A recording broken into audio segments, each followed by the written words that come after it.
just put the house lights on. So turn this off. So thanks, that got me back.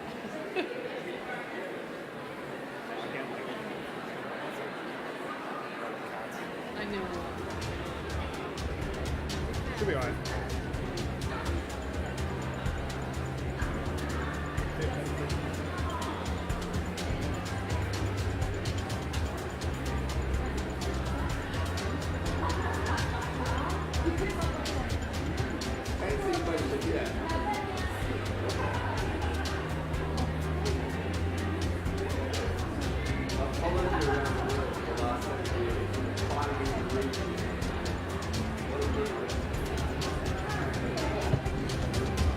Sorry?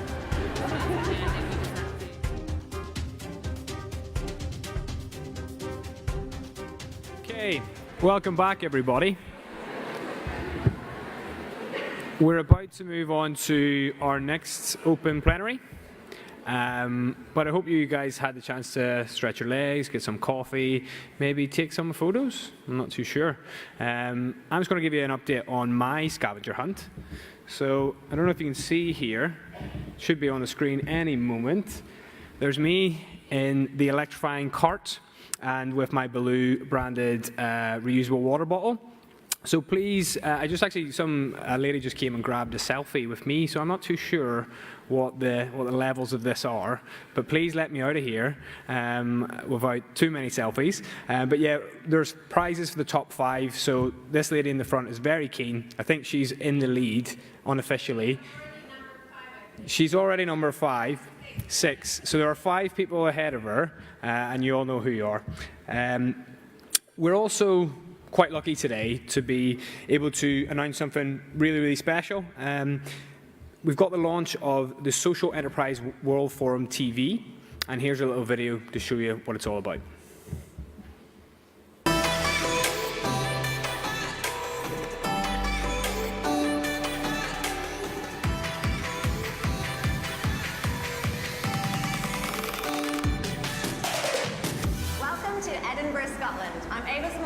And I'm Tom Dawkins. We're here for the 10th Social Enterprise World Forum. Avis and I will be hosting Social Enterprise TV over the next 3 days, capturing the key ideas, initiatives, opportunities and challenges that have been discussed at this event.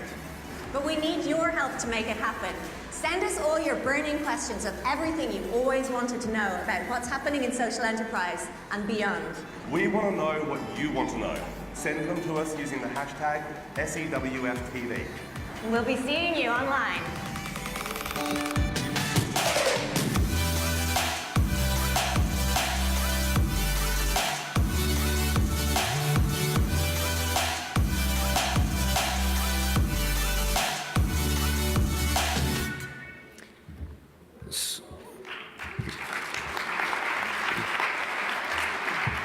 So not only is that incredibly cool, but that's probably the quickest video edit I've ever seen. So if the editor can put their hand up, I think I've got some jobs for you at Brewgooder. So this is a Social Enterprise TV for you guys, by you guys. So please share your thoughts and opinions, who you want to see and what you want to know from the world of social enterprise by using hashtag SEWFTV. So, on to our next session, which is raising social enterprise awareness to the next level. I'm going to do that thing where you say our next speaker needs no introduction by giving an introduction. But the chair of this session is Karen Lynch. Now, she's a person that... She's a person that I am really excited to see talk and to share some of her experiences because she's been massively influential on my journey as a social entrepreneur. But just for a bit of background for those who don't know Karen, where have you been? Karen is the CEO of Belu Water, and under Karen's leadership, Belu have launched a new business model which is focused on exemplifying environmental standards in the water industry and has also donated over £3 million to WaterAid.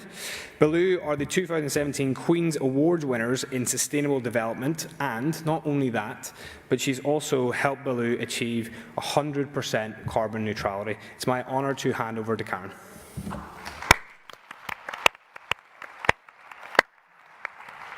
Thank you, Alan, and good afternoon, everybody. I'm very conscious that we started the day with the theme of drinking, and I need to continue that because there's only us guys standing between you guys and the drinks reception at 5:30.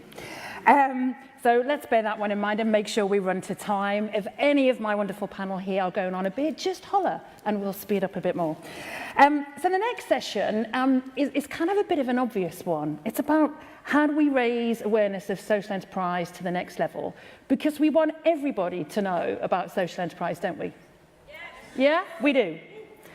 Or do we? Maybe we need to challenge that thinking. Maybe if we wait until everybody knows, we're going to be waiting too long. Maybe we need to be smarter. I mean, yes, the traditional view is it's awareness that leads to interest, that leads to desire, that leads to action, that leads to advocacy.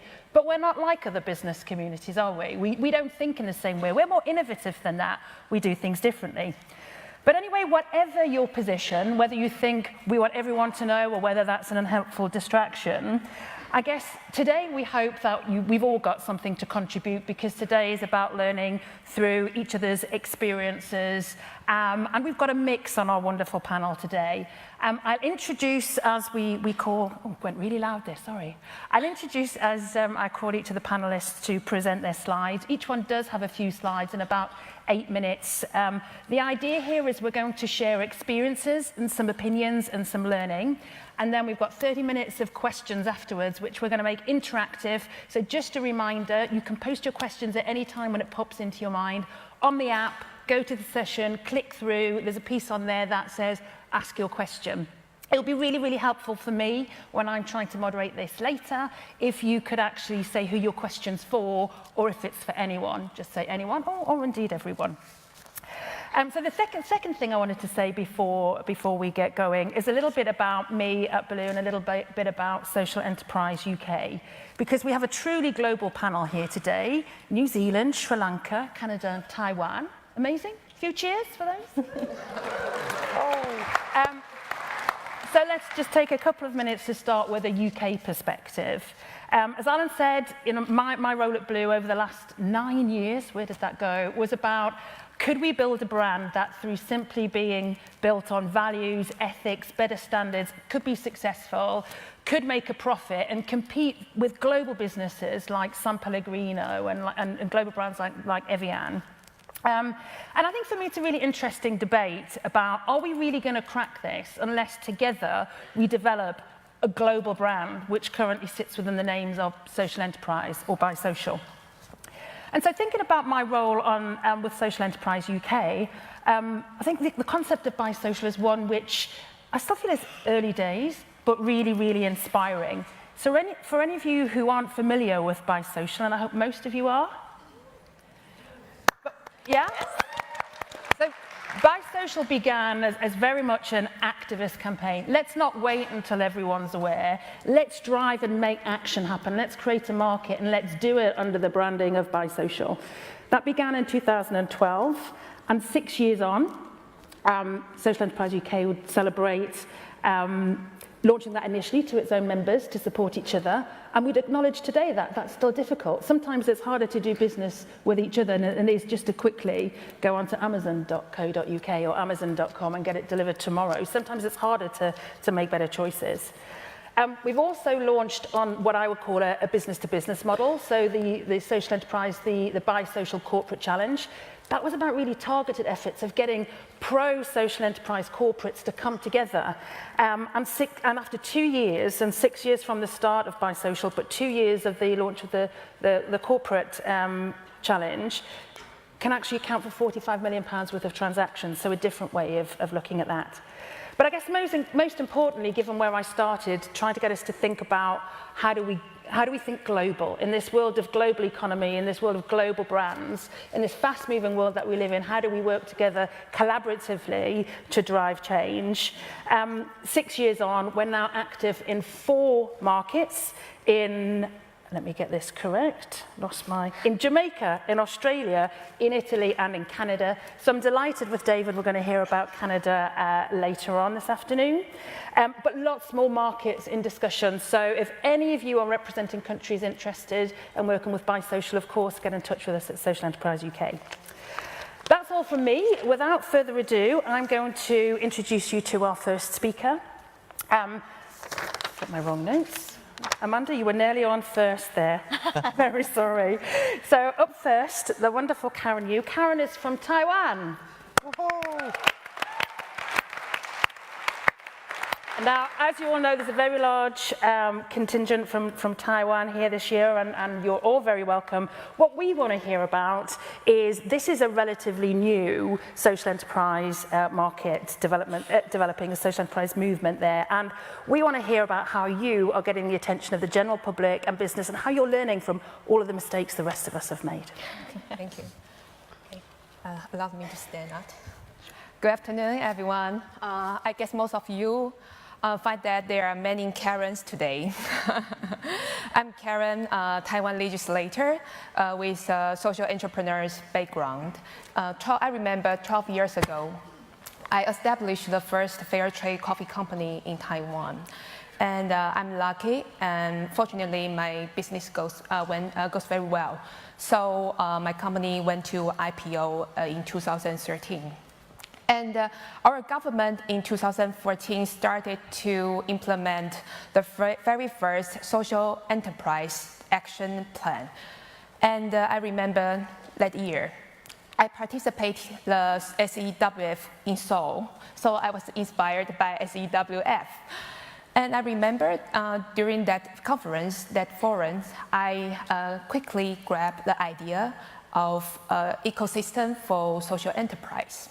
So since then, I started to sell this idea to many people, to the public, to the government officers. And in 2015, I was asked by our government to run the first social enterprise hub in Taiwan, which is an incubating center in order to connecting the resource for empowering social enterprise in Taiwan. And in 2016, I was nominated as a legislator on party list. So that's the reason that I'm with this background, as a legislator with this background. But unfortunately, when I became the legislator in 2016, the previous policy ended in that year. I was totally, frustrated. And I started to shout, "Give me social enterprise policy." Please shout with me. I want social enterprise policy. I'm kidding. Actually, as a legislator, I think it's really good time for everyone, for public sector, for private sector, to rethinking about a policy for social enterprise. So as a legislator, I started to think about what I can do by using this platform, Parliament, as a legislator. So I will introduce 8 strategies that I adopt in order to promote social enterprise awareness in Taiwan. And this is the timeline. I will explain more in the following slides. In the first year, when I became the legislator, I host a campaign called Congressional Cafe. During that cafe, it's like a small workshop or seminar. I invited my colleagues. They maybe will be the future mayor or even future president. So I invited my colleagues with another social entrepreneur. And I trying to set up specific issues so they can have more conversation. And during that workshop, I help the politician to learn about idea of social enterprise, and also to contribute the cooperation between politician and the social enterprise. I would like to take one. Oh, sorry, I don't have time, so I don't have example.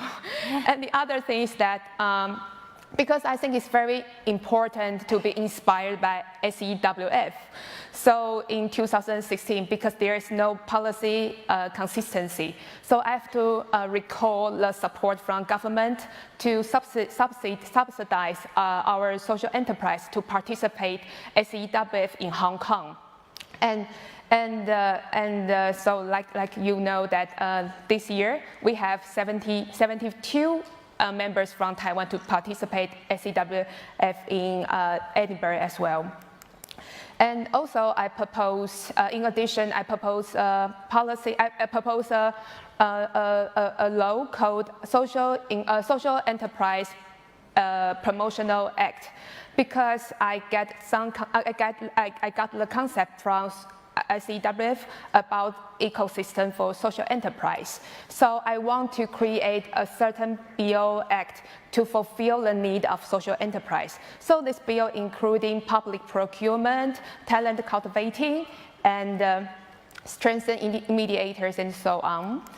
The other action I adopt is that I encourage our executive yuan, our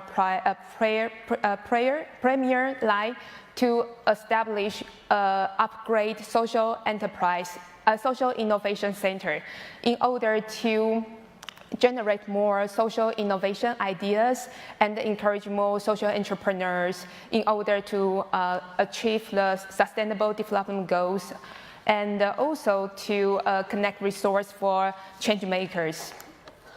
And in addition, I also trying to, because I mentioned I really want to have more international collaboration or linkage between local social enterprise and international enterprise. So I also host a social enterprise finance forum.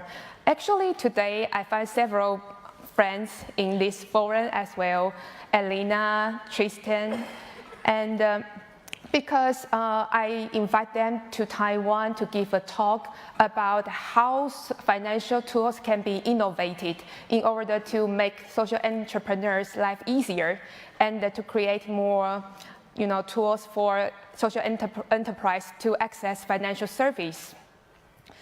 Moreover, the new milestone for social enterprise in Taiwan is about legislative amendment. This year, we just passed the company law amendment.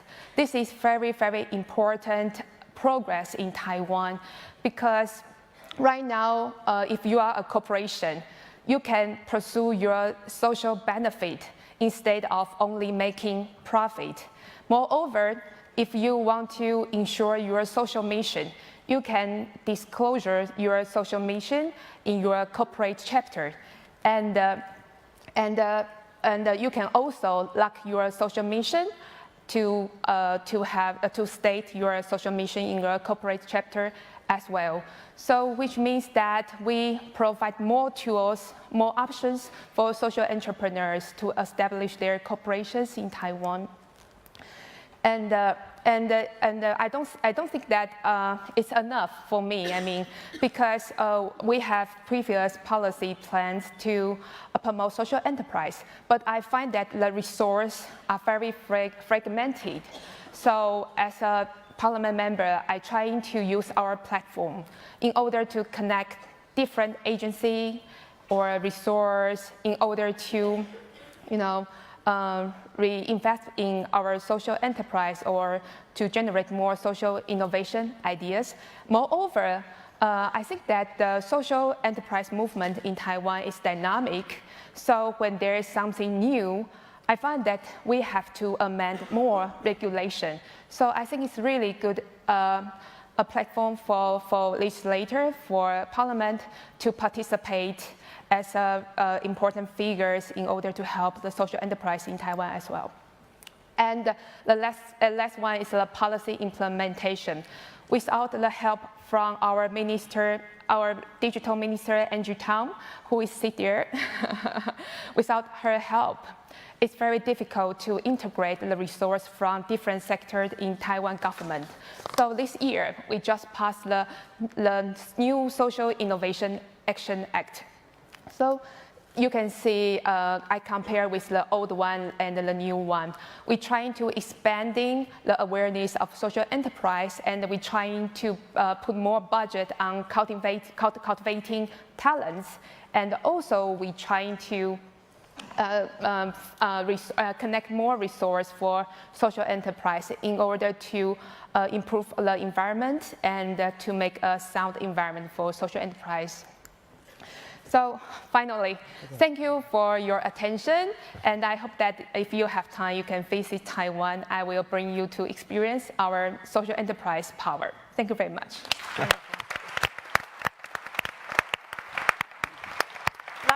That was great, Karen. And before we move on, just one question for me. There was a lot there. There's a lot of things happening in a very short space of time. What's the one thing that you think has got people's attention? So this is about awareness raising today. What was the one thing that has got on people's radar, if you picked one? Oh, I guess that the milestone is the company law amendment, because there is come from a story. There's a social enterprise in Taiwan want to register their own social enterprise, but in the first chapter of our company law, it is said that corporations is only for profit, pursue for profit. Yeah. It is ironic. So I think it's a big achievement and progress, and it makes a lot of social enterprise very happy. Yeah, great. Wonderful. Okay, so now on to my person who needs no introduction, and you've already seen David speak earlier today. Pardon? Too many times. Too many times. And David, so are we ready? Have we got slides? Yeah, wonderful. So David, as I mentioned earlier, is going to give us an update on bisocial in Canada, the first country, I believe, is that right, that bisocial rolled out in beyond the UK 4 years ago? Yes. Let's do that. Yes, Let's say that. Let's do that. Okay. So first of all, I want to let you know that Karen was really worried because she had prepared a 15-minute speech and got here and was told it was 9 minutes. She hit 9 minutes on the button. Whoa. So great job. So what I want to talk about when we talk about, and I think Karen's description is really, really valuable. When we talk about what are we trying to do in order to increase awareness and engagement, and why are we trying to do that, right? Why would we bother to try to do it? Because companies spend billions of dollars on awareness. And social enterprise, actually, we don't need, I don't think, to spend billions of dollars on awareness. We don't need to focus only on awareness and engagement unless we're talking and achieving why we're doing it. Because our purpose of doing it is in order to solve some of these problems. And when we think about things like social exclusion, and I put the picture of someone who's homeless here, because the neighborhood in which I work, it's pretty normal to go into our office in the morning and have to wake the person who's sleeping in a tent outside of our door so that we can ask them to move. So we're pretty close to a lot of social exclusion. It's constantly on our mind. And so when we talk about raising awareness of social enterprise, from our perspective and from my history and my view, it's really the only reason we would want to raise awareness, raise engagement, is to actually solve problems we're focused on. The challenge I think we have is we have spent years and years talking to ourselves. And it was fascinating, just at the break, someone said, I haven't been to the World Forum in a few years. It's so refreshing to hear a whole different way of talking than what we were doing 5 years ago when we were talking about definitions or who we are or what we are. We're now challenged with getting outside of that and talking to those people who are outside the social enterprise sector. Because the change is going to happen, and the awareness and the engagement is going to happen when we demonstrate the fact that we are providing a social and a business value to the communities we work in. So one of the models that I want to talk about today is how do we use procurement and getting into the marketplace to leverage greater awareness. Because one of the problems in the community where I work, there's a lot of underemployment, lots of people with barriers struggling to gain work, people coming out of prison, people dealing with addictions, and they go through all kinds of employment training. And so everyone is getting certified as, I can do that. But they couldn't get a job because if you go with a resume after being in prison for 5 years and the potential employer says, Where were you the last 5 years, Ben? Volunteering for the federal government. Oh, yes, okay. So we had to change our model from providing services to getting jobs. So it wasn't about employment training, it was about employment. So the only way we could do that was to get into the marketplace and create demand for employees. So we started to work with social procurement years ago, getting the tech sector to look at their spend for what they did for services of goods and services, things like cleaning their offices, their couriers, their caterers, etc. And I have to thank SAP, one of the sponsors of this thing. Since 2007, they have been buying catering from a social enterprise in the downtown east side in Vancouver at a significant enough level that they themselves have probably helped create many, many jobs over the past 10 years. Those jobs were the creation because of the engagement in the supply chain of a private sector company. So a lot of people probably have eaten lunch, eaten muffins that they didn't even know had a social value. But because we were in the supply chain, we had the impact. I went to dinner 2 nights ago here in Edinburgh, and I asked for my sparkling water, and they brought Belu. And I asked the wait person, I said, wow, this is really great. You serve social enterprise water. She looked at me like, what? And she's like, I said, no, do you know the story about this water and this great stuff they do? And she said, no, did you learn that because you read the label? And she had never read the label. And I said, no, I actually know a little bit about it. And I think, so what's the value? And I think that's the question that Karen was asking, you know, is it the value that now we've created that market penetration and that environmental purpose can be achieved? Or was the achievement that that wait person actually knew what the water she was serving? And I think that's a tough question we don't have an answer to. But I think we're learning the more we're in the marketplace, the more we can do it. So we started a social purchasing portal back in 2003, one of my best failures in a long time, and it just was not sustainable. We looked for other models, and then we talked to Social Enterprise UK over the years, and in 2014, we took a trip to the UK, did some learning, and then we adopted BuySocial into Canada in 2014. And the way we use BuySocial Canada is really about in awareness and then engagement. Because what we realize is to get into people's supply chain, the first thing is they have to be informed about what it is we're trying to do. We call that our missionary work. So we spend a lot of time talking at conferences, meeting with people, doing training, and actually raising awareness of what is social enterprise, not from what is social enterprise definition, but how using your supply chain, you can create social value because you're buying from a social enterprise. So we actually flip the discussion upside down. We don't talk about the social enterprise, we talk about their supply chain creating social value. Then we get them to engage. That's when they start to do things like, oh, I'm going to be certified, or I'm going to start learning how I can change my request for proposals. I'm going to learn how I can buy differently.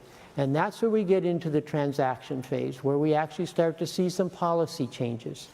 So we see things like the federal government in Canada doing pilots around how they hire their temporary help, how they buy their catering.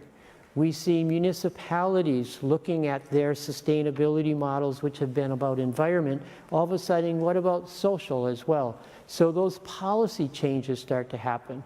And then once the policies and that behavior starts to change, then we start to see the actions happen. And when we start to actually see the sales, that's when we start to see the social value creation, which is our objective. And we learn and we measure, and then we improve. And then we're constantly working in this circle, but always trying to move much more toward the transaction, the social value, and away from just the awareness thing, because just awareness doesn't have the impact unless we get people through this cycle. So my 3 points, the raising it to the next level, is that we've got to remember inserting social enterprise into the marketplace and supply chain is really going to have an impact of raising awareness. We have to strengthen our understanding and our ability to explain local, community, and social impacts. Because if we're selling the same product at the same price, the additional value we're selling is the social value. So if I go to a corporate buyer and I say, you should buy your catering from us, the social buyer says, why? And I said, because we can provide quality catering at a competitive price and allow you to create social value because you're buying from a social enterprise. We've got to be able to provide that evidence of what the impact is. And I think by social and the working together with SEWF and other countries around social procurement is really, really important, because I think what we're seeing is a real change in the fact that we aren't talking about and to ourselves. The Social Enterprise World Forum isn't about getting 1,400 of us to talk about ourselves. It's to talk about the markets and the communities we work in. And when we change that conversation to working in community and with our corporate and our government partners, then we win. Thank you. So, David, I don't want to put you on the spot, but what's really... I've never been there before, let's try. What's really clear here is a really targeted approach to procurers, right? So what I want to know is, if this is conscious targeting to specific procurers, how did you end up with that casino example you spoke to me about? Because I'm an opportunist. And my theory of how we advance some of this stuff is we are very persistent, we're very persistent, we're very hopeful, we're very hopeful, we're very persistent, and then a window opens and we jump in. So when the city of Vancouver was going to give permission to a casino to increase their footprint, and the community said, we're not really in favor of that, but the developers were a big developer, and the city likes developers, we actually went to the city and said, we can help you solve some problems here. You require that new casino to have a social benefit, to do a community benefit agreement. That casino, the 6 restaurants, and the Marriott hotels that are connected to it, during construction and throughout the life of the entire operation, have to employ 10% of all their employees from the inner city and have to purchase 10% of all their goods and services from the inner city. Yeah. And that was... And let's face it. And what we did is we used the government power because they give permits. And so this is not like a handshake. Yeah. This is like part of a covenant on their permits to operate in the city. So that's where, you know, and then meeting with the CEO of the casino, and I said, so John, would you have done this without the community benefit agreement? And he said, no. We would have bought from our friends at the lowest price and wouldn't have even known you were around. So, what a great opportunity to have a casino example to share as a story. Yeah. Absolutely. If you're going to cause damage, do some good too. Absolutely. Wonderful. Thanks, Alan. He sells beer. Thank you, David. Right, and moving on to Amanda. If any of you haven't been online and discovered Good Market yet, please do. It's just like a casino, only with more ethics. No. And we're delighted to have Amanda join us here today. And Amanda is very keen to, I guess, challenge us from a strategic perspective based on the learnings of the growth of Good Market over in Sri Lanka. So, Amanda, the floor's yours. I think I should probably mention, because I got some funny looks when they said, yes, there's someone from Sri Lanka on the stage. I've been living in Asia since 1999, and I've been living in Sri Lanka for about 16 years now, more than 16 years now. So that's home base.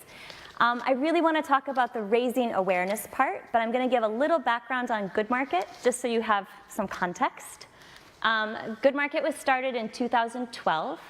And the idea is to help support the transition to a new economy that's good for people and good for planet.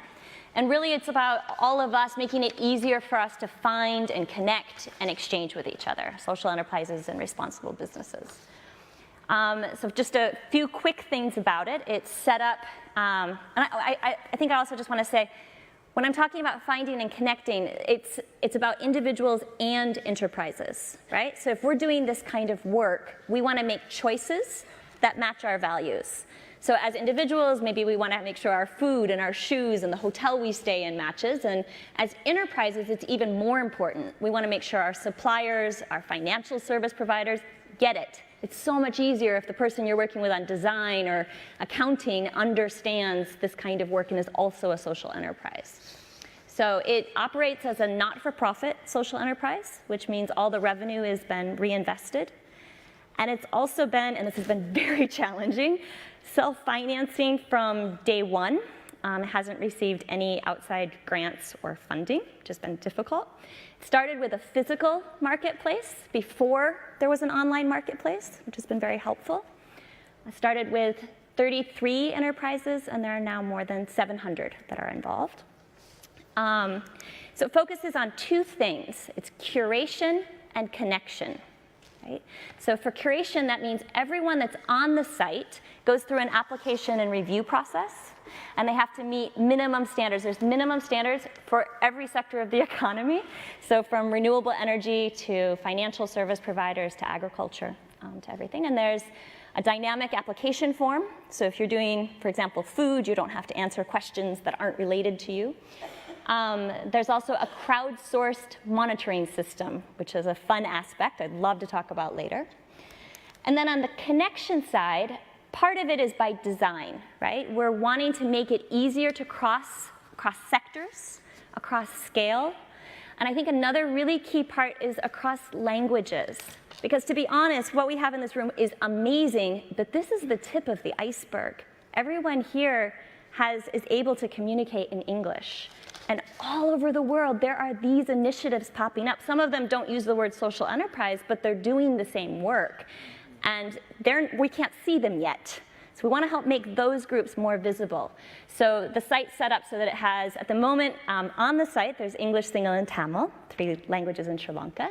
And then we've got volunteers all over that have started translating. So the first group to finish, they were very fast, was Urdu in Pakistan. But we've had requests from all different countries. There's Japanese and Korean, which I wasn't that surprised, French, but also Armenian, Turkish, all different countries, which has been incredible. So now we're on to the part about the raising awareness part. And for me, one of the things that's really useful when we're thinking about social change or economic change is to remember they're what's called a complex adaptive system. So they're like natural ecosystems or the environment or neural networks. And what that means is that we can't predict or control them. We try to plan, but we can't really plan because they're complex adaptive systems. But there are patterns, right? We can find patterns in complex adaptive systems. We can find points to nudge, right? Like David was saying, you find an opportunity and you can jump on it. This is an example of one of those patterns that you find in complex systems. This is called diffusion of innovation theory. It's from a group of agricultural researchers in the 1940s. They were trying to understand how behavioral change moves through social systems.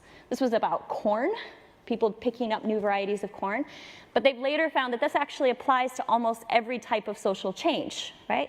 That this process is there. And I want to just really make sure to make a point. I'm not recommending these as labels. It's not that somebody is a laggard in all areas of their life, that they're slow to adopt.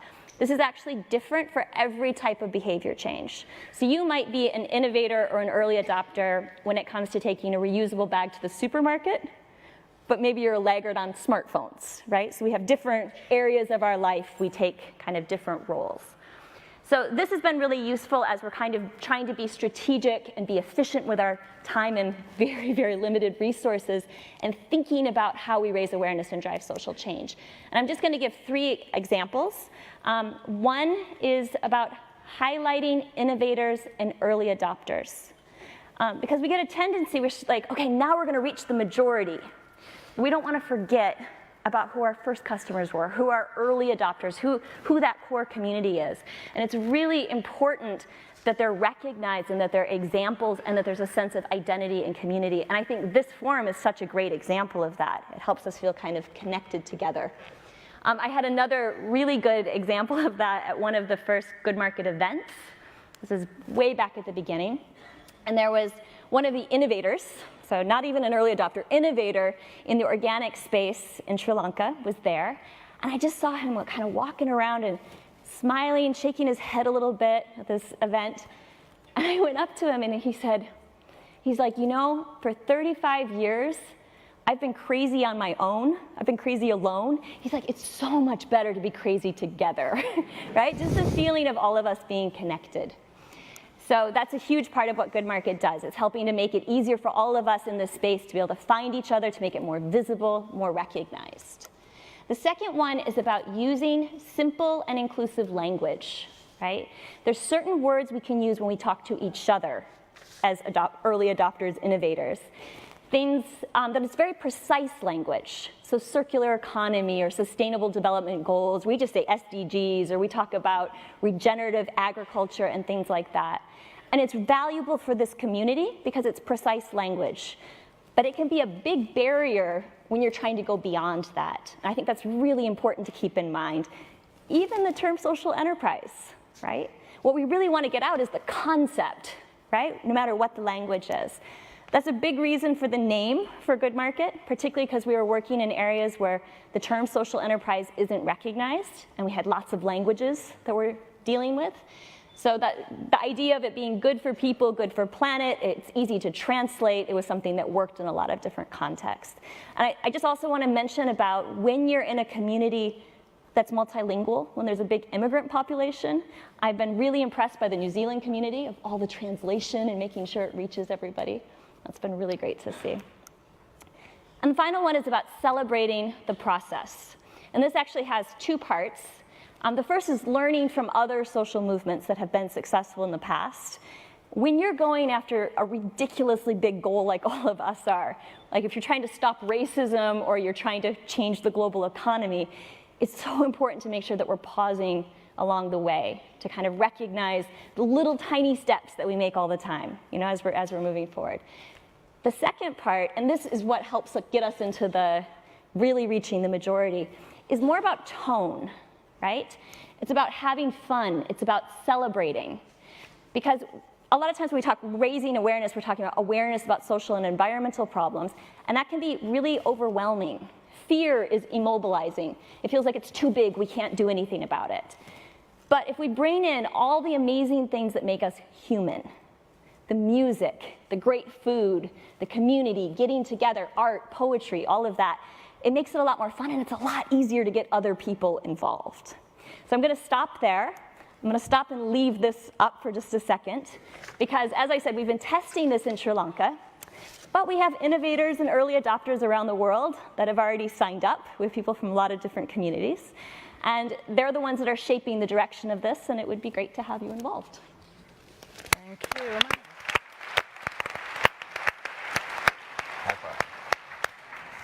That was great. And I have to say, I'm not sure how I wrote down, let's all be crazy together.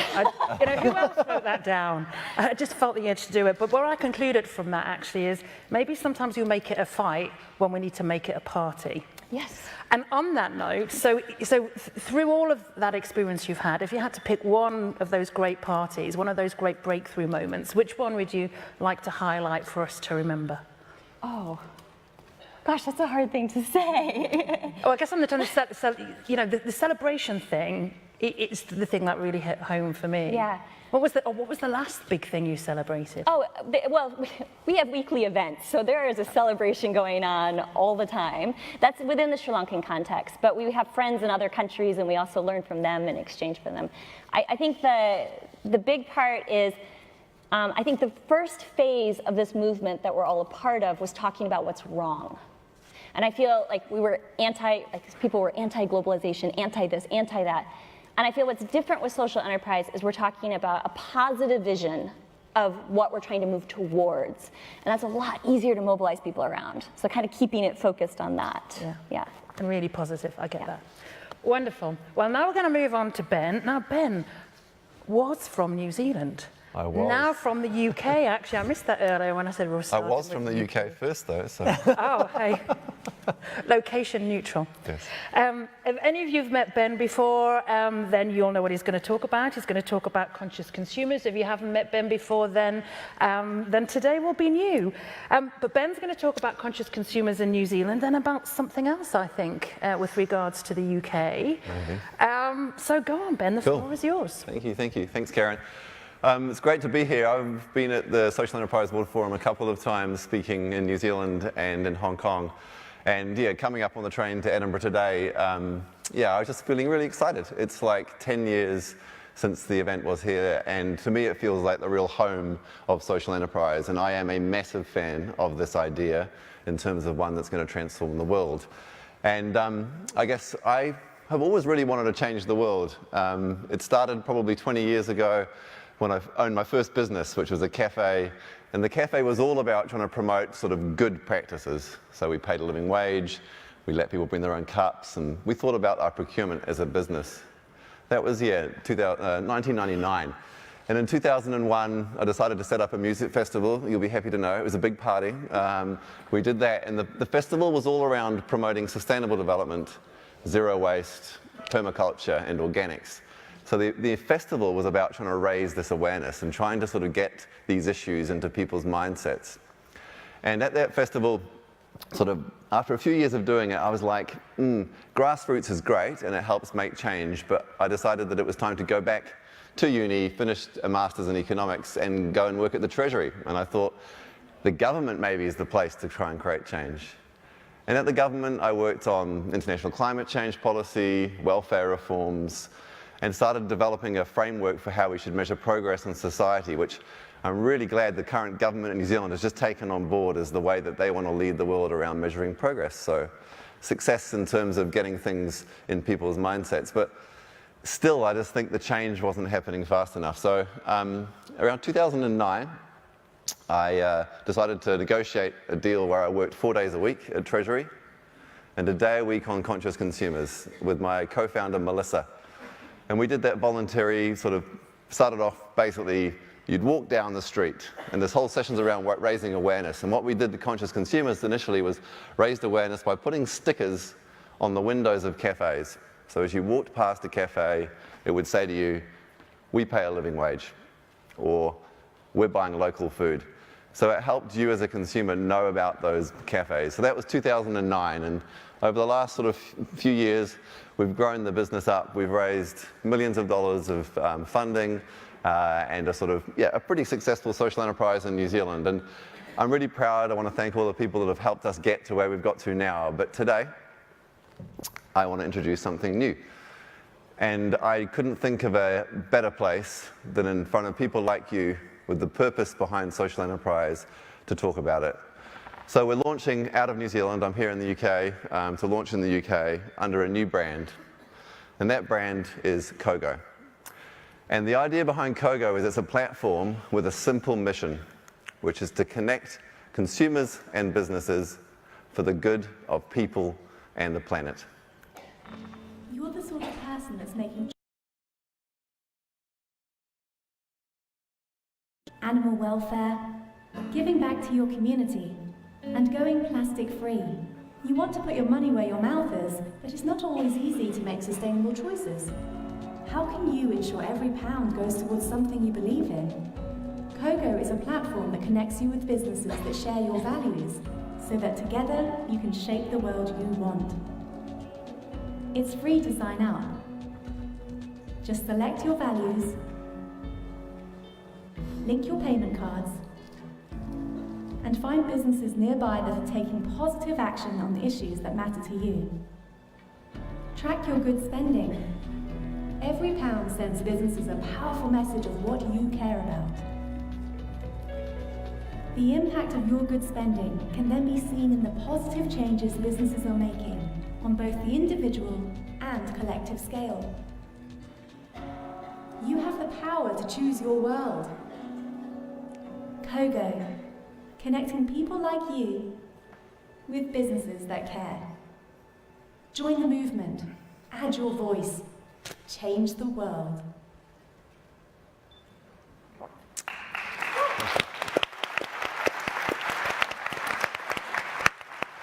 So yeah, the platform is effectively an evolution of what we've learned over the last 7, 8 years of being in market in New Zealand. And because it's something that you can't really say, oh, it's just like this other thing over there, I'm going to talk you through a little bit about how it works and how we see it as a really great example of collaboration at the global scale and around sort of raising what I think social enterprise should be a great model to the next level. So it works like this.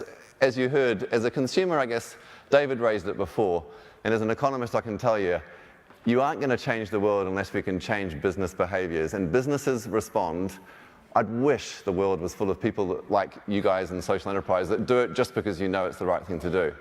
But if we want to get to what Amanda talks about, which is the majority, and that's including businesses, we have to be able to demonstrate a return on investment for their social value. So our platform works like this. As a consumer, it's free. I choose the things that matter to me. So I care about climate change. I want to see businesses taking action around animal welfare. And then I link my debit or credit card to that profile. Now, if there was one easy way to raise awareness with businesses about the social sort of value of the demand out there is to be able to point to them that £1 million is spent every day by people that care about climate change.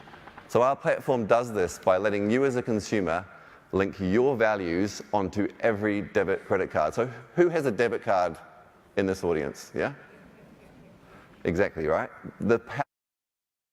You can actually change the world, and we'll show you how we've done this so far. What we do with that data, though, effectively we're a data company that uses data for good. The first thing we do with that data on you is we help you find businesses around you that align with your social or environmental values. We make it easy for you to find those places that are doing good in ways that matter to you, including a whole bunch of great social enterprises. The second thing we do is allow you to have a voice about your values. So as you walk into a shop, spend some money, the things that you care about get communicated directly to the decision maker. So the people that run that business get to see, wow, all my customers care about these things, I better do something about it. And over the last few years, we've been able to show how this data has driven change in the world. And get this, as a consumer, you get to hear about how your spending creates impact in the world around you. And if we want to get people in that majority to feel connected to this impact, like David was saying, we have to be able to communicate it back to them in the way that resonates.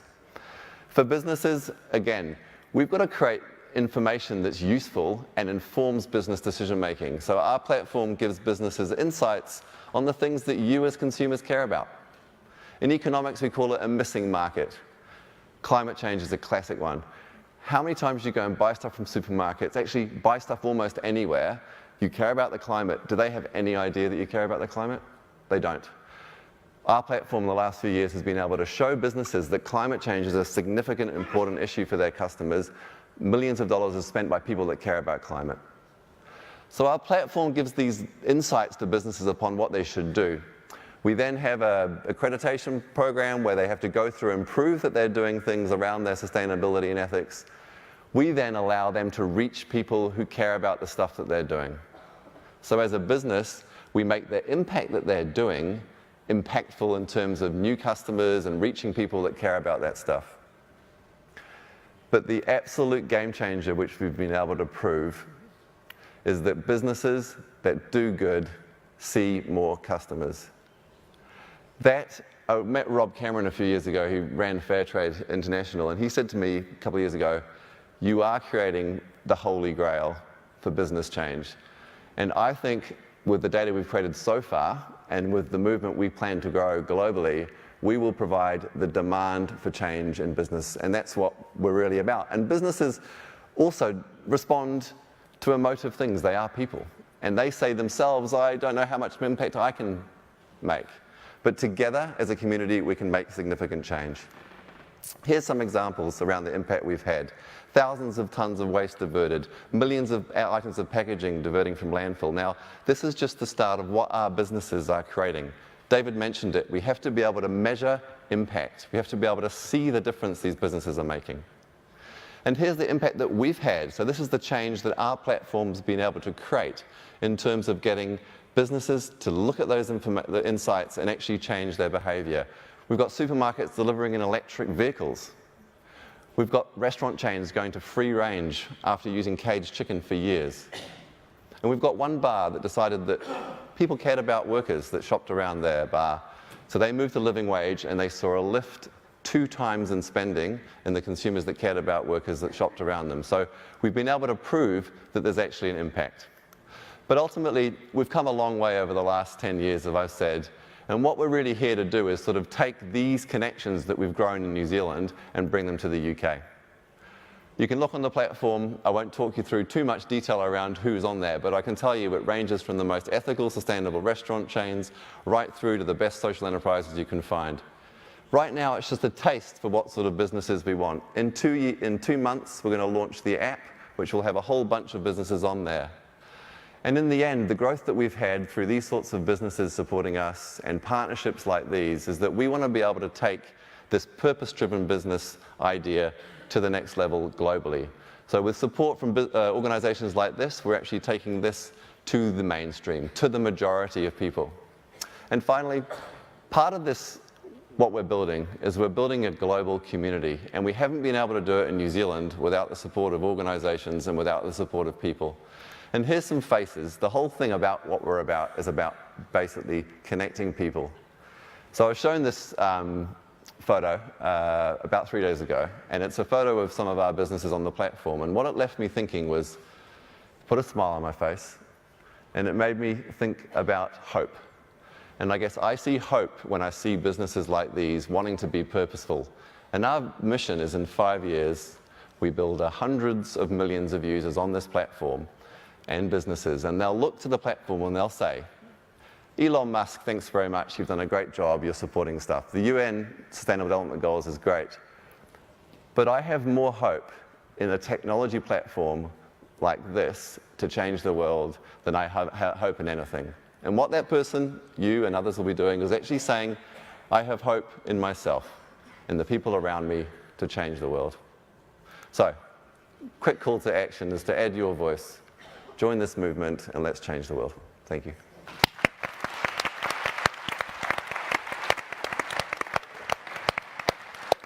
Well, thank you all, guys. And we've had everything, right? So we've had a huge mix of approaches on focus to get those results, from legislative to really targeted action of procurers to keeping it really inclusive and positive and organic, through to the power of everyone. Right, so we've gone the whole way through, and we don't have digital polling live, but just really interested within the audience, if we can have a show of hands, who's in the camp of we need everyone to know? Can you raise a hand? This is the next question I'm going to ask: is who's in the? It's all about the targeting. So who's the everyone? Give me a hand. Everyone eventually. Yeah. Who's in the targeted? Both. Okay. So everybody else must just think both, right? We can't choose. Is that what we're saying? Okay, mix of strategies at right time. Okay, well, the next part of the session, we've got 19 minutes and 46 seconds left to get through as many of your questions as possible. I was worried we weren't going to have any. Then I lost all of them. Technology, hey? Don't give me your technology, and now I have them back. But interestingly, a huge mix of questions, but I'm going to start with one to all of you just to get some different views, because an anonymous question, let me see if I can find it again. An anonymous question, I'm interested in your view, all of you, is to all of you. Are we spending too much time worrying about how we measure the impact of what we do instead of just getting on with it? Just do the business and tell the stories. So in the context of raising awareness, does impact measurement matter, I guess, is the question. What do you think? Lady first. My experience is that if you want to, not only maybe investors or government are asking or looking for the measurement of social impact. Otherwise, I think most of consumers only want to know your story behind the products or your company. Anyone else want to jump in? I think if it's proportionate to what you're doing, it's really, you have to do it. It's like, the problem is we've always measured success by economics, but when we try to measure success by community impact or other means of capital, we have to measure it, but the problem is that the tools are still being developed. So if it's simple, it's effective, and it's responsive, then I think it's valuable. I totally agree. If you're spending 90% of your time measuring and 10% of your time selling, not going to work. But if there's stories without data, then they don't matter either. Okay, I think both, yeah. So I guess what impact does, I think, is it helps give some sort of solidity to the actual issue. So if you say, hey, we're doing all these things without giving us a sort of sense of the magnitude or, I guess, some sort of measurement, but it has to be combined with a story that connects to people, because people don't just, want to hear about numbers. I guess they've heard about numbers for the last 40 years of economic activity. They want to be able to connect to those impacts in a way that resonates with their values. But numbers are really sexy to some people, right? You get numbers people and words and pictures people too, right? Who's the audience? Yeah. I think we've kind of seen it as more of stages. So we ask questions about this in the online forum. The first thing is, do you have a purpose that prioritizes people and planet? The next is, are you communicating about it? Then after that, do you have a system where you're measuring according to your purpose? And then finally, do you have third-party verification of what you're doing? So that's kind of, and I think for a lot of organizations that started without resources, measuring is a really good tool to make sure you're on the right track. Here's our mission. We've picked a few practical things that we can measure easily ourselves. Are we on the right track? So it's an internal tool and also a communication tool. I think where we run into problems is when it's driven by wherever the funding is coming from. So it becomes a huge burden that you're actually having to measure things that aren't useful for your purpose. Then we need to think about, has it gone beyond what it needs to be? So even like the casino, and they said, how are we going to measure, solving poverty? We said, no, we're not going to measure solving poverty, but you do keep track of who you buy things from and how much you spend, and every employer, if they're honest, at least keeps a payroll. And they keep a postal code for where the person Simple lives. things. So those are very simple, effective measurements that are demonstrating a change in behavior. And I think if we can't measure the change in behavior, then we're just pretending in a way. Okay, good. More controversy, I hope. I'm going to start with you, Ben, on this one. How has social media helped or hurt the spread of awareness for social enterprise? I mean, I guess we believe that we should try and use all the tools that are used in the world today to try and create behavior change. So I just think you have to really, embrace all these things around social channels, around markets, around things that, we talked about traditionally maybe, growing up, I built a straw bale house and lived at it, off the grid, and that's a world that you can do and live in, but it doesn't create change in the mainstream. So I think the likes of social media are great things. They're great tools to try and use to try and raise awareness and create change. Okay, so social media is great. Anybody got a counter to that? Anybody got a hurt example? I mean, I didn't say it was great, I just said it's a tool. It's not great, or it is great?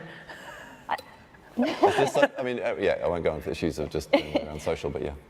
Yeah, I'm going to do a little between thing. It's been a hugely useful tool for the work we've been doing. We have hundreds of thousands of followers. We don't have resources. That's the best way to have engagement and feedback. It's been really helpful. At the same time, we see it as kind of the current platforms that we're using are where people are. And we see that as being a temporary thing, because the goal is to have all of the social enterprise community start creating social platforms that we can use instead, because we would prefer to be using platforms that actually match our values. And I wouldn't necessarily say that Facebook and Instagram and WhatsApp do. Yes. Okay, great. You host on Foxfire, though, right? Huh? You use Foxfire, right? We have to, like you said, with the casino, you start with where you are. Foxfire, so we're using, Foxfire is the... Yes, so we're using Amazon Web Services for hosting at the moment with the goal of transitioning to a group that matches our values. Great. David, I'm going to move on to you now. I've got a couple of questions for you, so can I combine them? Probably not. Do you get any objection from mainstream commercial enterprise for running social procurement? What are the challenges you face? The biggest response we get is a perceived problem. And it's not a real problem, because I find it fascinating that the people who react to it are the people who believe in a free market. Yeah. And they say, let's have an open market. It should be a free market. And I say, I totally agree. And if a buyer wants to add a social value, that's the buyer's choice. And you should not interfere with the marketplace. We want an open, fair, level playing field in the marketplace. And if someone wants to add a social value to their procurement, you know, and I go back to, you know, them and I say, we'll compete with you on price, we'll compete on product, and let the buyer have the option of adding a social value. That's the marketplace. And what about, I guess looking at that question another way, the competition? So are you ruffling feathers when bidding Absolutely. against mainstream I businesses? plan on ruffling feathers. I've been doing it a long time. I have no intention of ending. When people saying, are you staying out of trouble? I say, no. I think that's what we are trying to change the marketplace. And if we aren't ruffling feathers, and if we aren't raising some of these issues and some pushback, I would question what we're doing. Do you know what I'm saying? Because if someone says to me, and it's hard, like, because sometimes it's like the construction company, right? And they'll say, well, we wanted to bid on that, but we didn't know what to bid. Well, we learned from that. So now when we negotiate a community benefit agreement, we get them at the table at the beginning in the design stage, right? So we're learning how to work with the private sector. So it isn't about competing, it's about creating greater value. And what we're finding is from government's perspective and pushback on procurement, and I remember a mayor saying to me 5 years ago, we're never going to do that because I'm all about the taxpayer value. We just got a contract from that city last week to advise them on implementing social procurement, because the mayor is now saying the best tax value is to spend with a social value. Right. That was the learning, the engagement, the awareness piece, the education. Now we move to engagement. Same thing with private sector.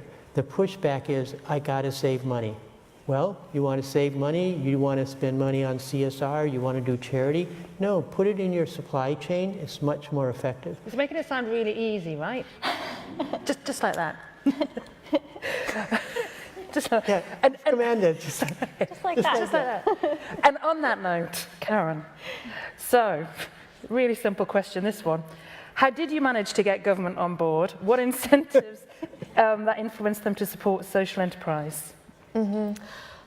Because we have social enterprise for decades. I think it's a kind of social movement for about 20 to 30 years. So, and in the past, the government used to, give subsidies to social welfare organizations. So we're trying to, teach or educate the government officer that maybe this is a new trend that we can encourage the nonprofit organization or social welfare organization to be more independent. Try to encourage them, and you can empower them by different way in order to help them have more, to generate more talents, because some organizations also require talents as well. But usually, social enterprise is very hard to attract talents to join with a group. So, and moreover is that we trying to demonstrate the impact that social enterprise create. So it's like, hey, you can, you invest social enterprise, then you can, on one hand you resolve the social problem, then on the other hand you provide the social, you generate social impact. So that make the government more interesting about. But in Taiwan, one factor is that more and more young people, want to become a change maker or social entrepreneur. So that's why the government, very want to fulfill this need as well. But this isn't just we convince government right now everything's changed dramatically from tomorrow, everything's better. It's a build process, right? Yes. Yes. And back to the data and the measurement proving the business case. Mm-hmm. Okay. So and they have a long history. I mean, even though maybe the word social enterprise is new, there's so many good examples that come out of Taiwan that are decades old. So it's building on a much deeper movement. Yes. Yeah. Yes. So no click of the fingers there either. And values, because if you look at, like the indigenous communities in Taiwan, they traded, and in most of our countries, they traded to build community. They didn't trade to exploit other communities. So in what we now call North America, the indigenous communities were doing social procurement and social trading thousands of years ago, and same thing in other indigenous communities. So we're just learning the true traditions that create a healthy planet. The tradition. Yeah. But hopefully learning, sharing, learning faster, which brings us to my next question, global market, Amanda. How can we make Good Market a global platform to find relevant social enterprises to support, buy from, and collaborate with now? Now. Again, it's coming back to kind of learning from how systems work, right? Yep. So building through existing networks. So the reason that we have people outside Sri Lanka right now, that is the first thing. Basically, you can invite other people to join. You get points if they sign up. You get more points if they're approved on the platform, and then you can boost yourself to the top. So that's why we have some groups. But it's so much more fun if you have a cluster. Because in Sri Lanka, I can basically every choice I make, I can find somebody who's doing it. It's more fun if you have a cluster. So the other thing is we're working with network partners. So for example, like the World Fair Trade Organization or groups that have like local membership clusters. And so that they can have their own page with their logo and say, this is our community. And they have their, and then it's free for them to be able to get their community on. So that's kind of how, but it's through existing networks. We don't have time to start fresh. And it doesn't work to do broadcast blanket campaigns. We have to build on what's already there. And there's a lot there. Yeah. Okay, and building on that, Ben, can I just ask you a bit about kind of unintended consequences, really? Because we've got a question here about unpredictable consequences in conscious consumption. So, for example, a zero-waste cafe that uses keep cups may actually be using more energy than disposable cups, but are perceived as good. So the question here is about, I guess, greenwashing.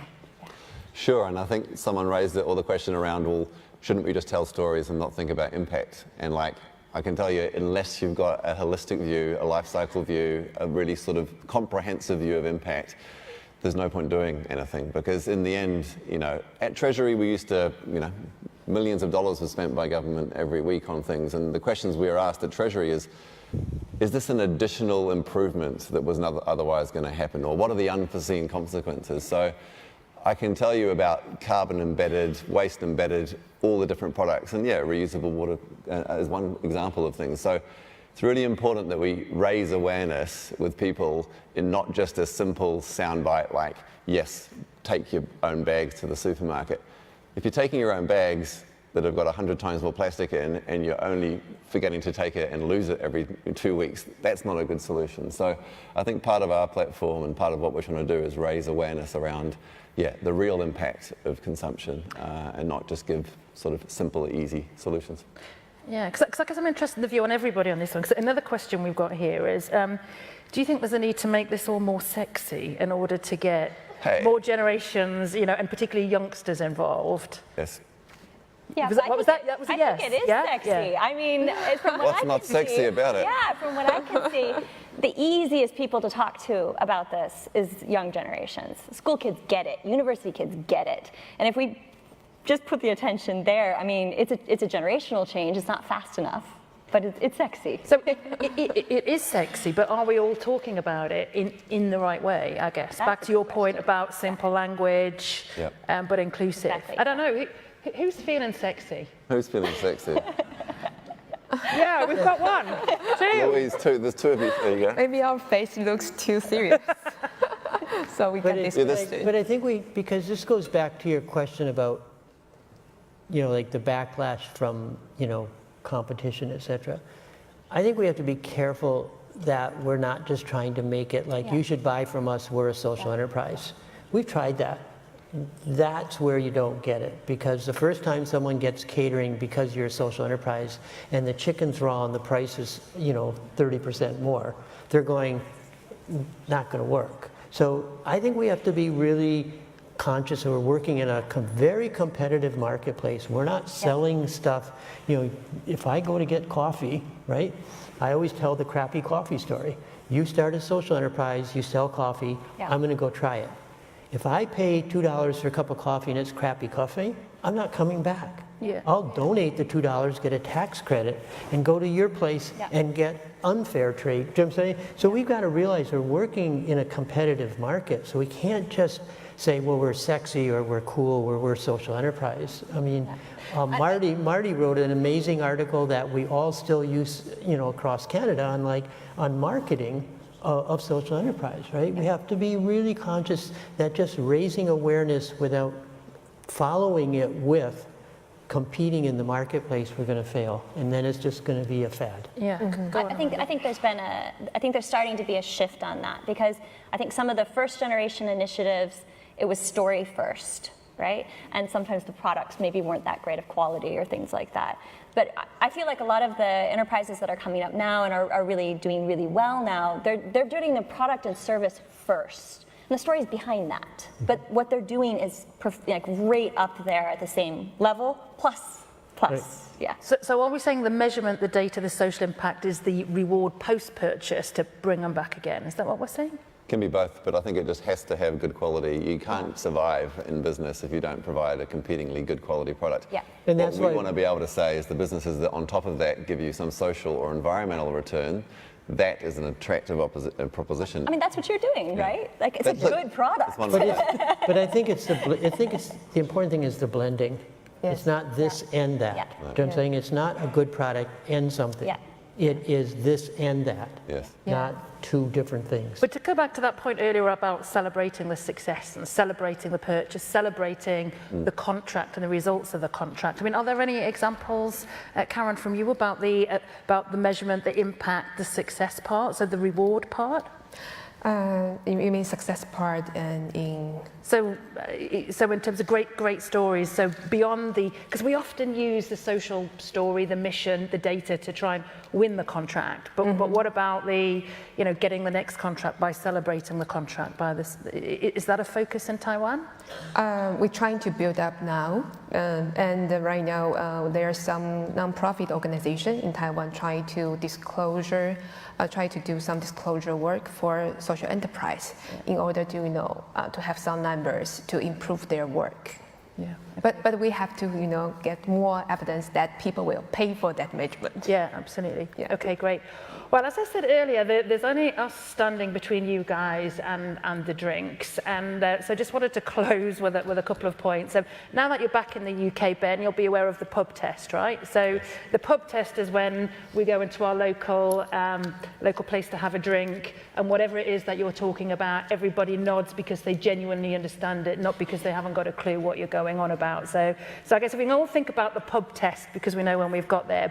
But meanwhile, to give everybody a thought to leave with as they go for their glass of wine or their beer, if you guys were each put in charge of raising global awareness of our combined mission, what one thing would you champion first that we need to invest our energies and our monies behind making happen? So from your own experiences, from your own observations, your own learnings, if you were in charge for the day, what one thing would you do? Who wants to go first? I'd join up to our platform. Pardon? I'd join up to our platform. No, I would, because every time I spend money, I'm like giving that vote for the world that I want. And if there's 1 million people doing it at the same time, that is 1 million votes for a better world. Okay, so we're going to measure where the money goes. Great. Demand change the world through spending, yeah. I think for me, it's about making the larger movement more visible, right? Because I think even now we get to be all together like this, but we feel like, we're small, or it's in the UK, or it's in New Zealand, but I think people need to know that it's happening in China, it's happening in India, it's happening in Brazil, and we need to find more ways to make that visible, because it gives all of us energy, but it also makes other people realize this is big, right? We don't have to wait for the UN to solve problems. This is something that's already happening. Yeah. Great. David? Yeah, I think Ben's right. I think we have to continue to focus on the demand side in the marketplace. And if we can change the demand side in the marketplace, we're going to increase the opportunities for the supply side. And if the supply side is social enterprise, we're going to grow social enterprise by increasing demand. If we grow social enterprise sales, we grow community impact. Mm-hmm. If I have ability, I would like to ask more people, to give money so that we can have a bigger social enterprise fund in order to support more and more small social entrepreneurs around the world. Thank you, guys. Well, I'm just going to close by reminding us that we might as well all go crazy together. And in the spirit of making it a party and not a fight, would you join me in thanking your panelists and head towards the group?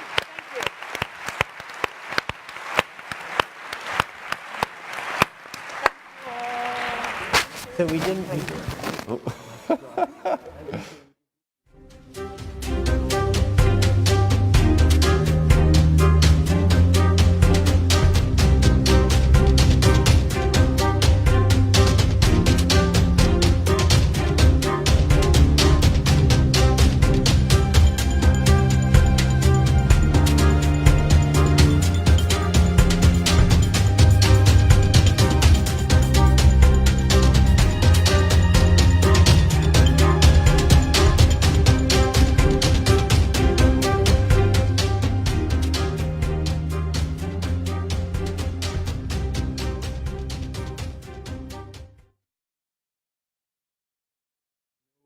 Activewear is required for that, or level of skill at yoga. But please do come early because it's going to be very, very full. And if you don't get into the main auditorium, there will be space in the Tinto, which is downstairs. So thank you very much and enjoy the rest of your evening.